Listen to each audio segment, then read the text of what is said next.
SVC Aditya Ram movies தயாரிப்பில் ஷங்கர் இயக்கத்தில் ராம் சரண் நடிக்கும் கேம் சேஞ்சர் ஜனவரி 10 முதல்.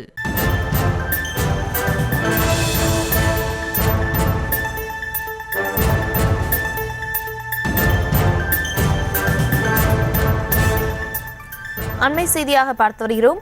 திருச்சியில் சாலையில் படுத்து மறியலில் ஈடுபட்ட விவசாயிகள் குண்டுக்கட்டாக கைது செய்யப்பட்டிருக்கிறார்கள். அது தொடர்பான காட்சிகளை பார்த்து வருகிறோம். பல்வேறு கோரிக்கைகளை வலியுறுத்தி விவசாயிகள் போராட்டத்தில் ஈடுபட்டு வரக்கூடிய சூழலில் திருச்சியில் மறியலில் ஈடுபட்டவர்கள் வலுக்கட்டாயமாக கைது செய்யப்பட்டிருக்கிறார்கள்.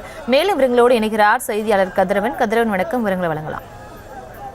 வணக்கம் பிரியங்கா. விவசாயிகள் உற்பத்தி செய்யும் பொருட்களுக்கு லாபகரமான விலை வழங்க வேண்டும்.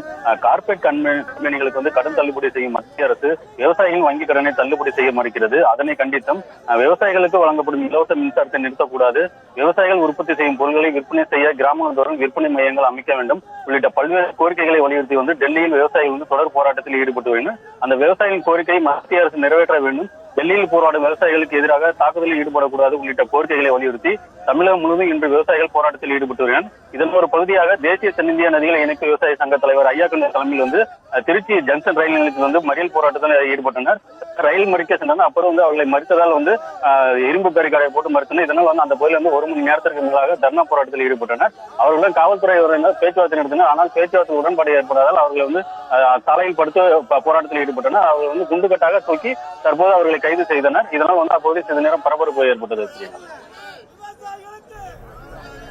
விவரங்களுக்கு நன்றி கதிரவன். SVC ஆதித்யா ராம் மூவிஸ் தயாரிப்பில் ஷங்கர் இயக்கத்தில் ராம் சரண் நடிக்கும் கேம் சேஞ்சர் ஜனவரி 10 முதல்.